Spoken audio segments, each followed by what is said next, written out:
Spirits Book, Occupations and Missions of Spirits, Part 1, Spiritual Roles and Activities in the Afterlife. We're delighted to have you here at UR Spirituality, our YouTube channel devoted to offering insightful content on spirituality. This is video 48 of the series dedicated to exploring and understanding the Spirits Book, a must-read for anyone interested in spirituality and spiritual growth. The Spirits Book, published by Allan Kardec in 1857, explores the afterlife and the nature of spirits through conversations with benevolent spirits via mediums. It is structured as a Q&A with 10-19 questions answered by the spirits. In this episode, we kick off the review of the chapter, Occupations and Missions of Spirits.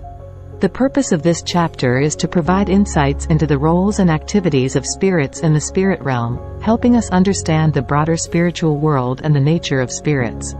It clarifies concepts related to the missions, duties, and experiences of spirits, which can be complex and sometimes misunderstood.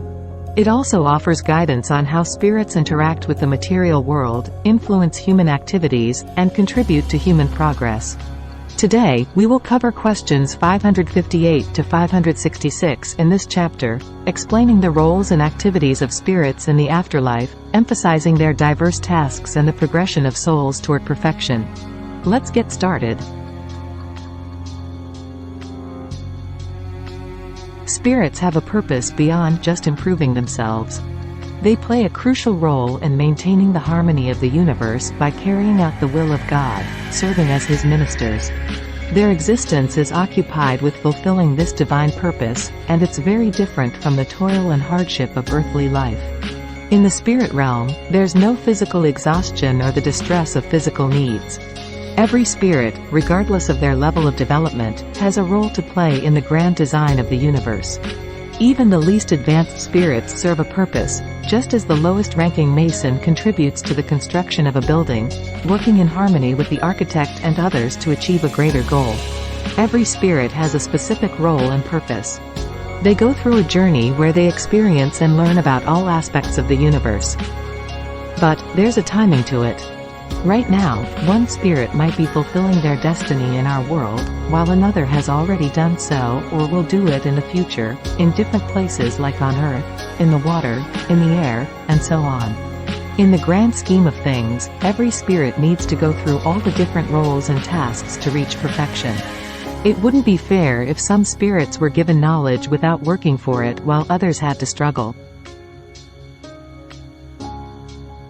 So, just like in the human world, no one becomes highly skilled in something without gaining the required knowledge by practicing it at all levels, starting from the basics and working their way up. It's a fair and just way for all spirits to grow and progress. Spirits at the highest level, who have nothing more to learn, don't just sit around doing nothing. They have meaningful tasks. They receive direct instructions from God, relay those orders across the entire universe, and oversee their execution. In this way, they play an essential role in the divine plan, ensuring that everything functions according to God's will. Eternal idleness, for them, would be like eternal suffering. Spirits are always engaged, but not in the same way as humans with physical tasks. Their occupation is their thought, which is constantly active because they live through thought. Their activity is a source of joy for them, as they are fully aware of being helpful. This holds true for good spirits. However, when it comes to lower-level spirits, their tasks match their abilities and nature. You wouldn't assign complex intellectual work to someone with limited knowledge and skills, right? It's similar for spirits. They have tasks in line with their spiritual development and capabilities.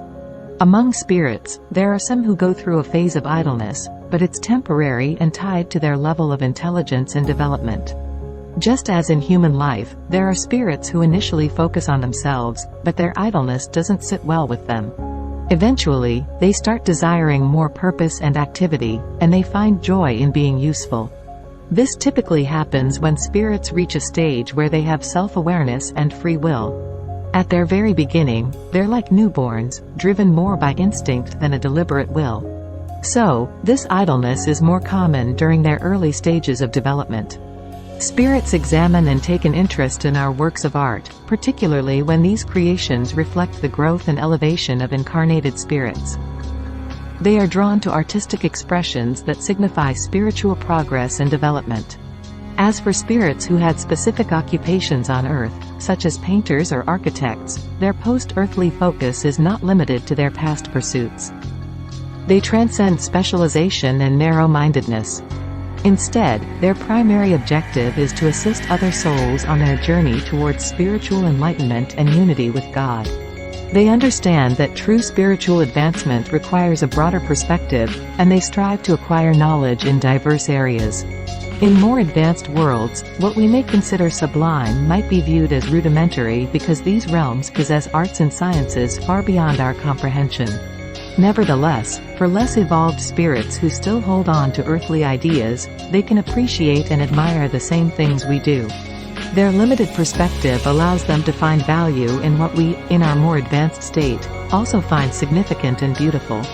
In conclusion, the teachings of the Spirit's Book offer profound insights into the purpose and missions of spirits in the grand tapestry of existence. These spirits, regardless of their level of development, actively contribute to the harmony of the universe by fulfilling the divine will of God. They undergo a spiritual journey, akin to earthly progression, to attain perfection. Spirits' tasks are aligned with their abilities, and idleness is temporary, often giving way to the desire for purpose and usefulness. And this concludes our review of spiritual roles and activities in the afterlife. Thank you for joining us. We hope this overview sparked your interest and encouraged you to explore more about spirituality. Don't forget to subscribe, share, comment and hit the notification bell for updates. In our next video, we will continue reviewing the chapter Occupations and Missions of Spirits. See you again soon.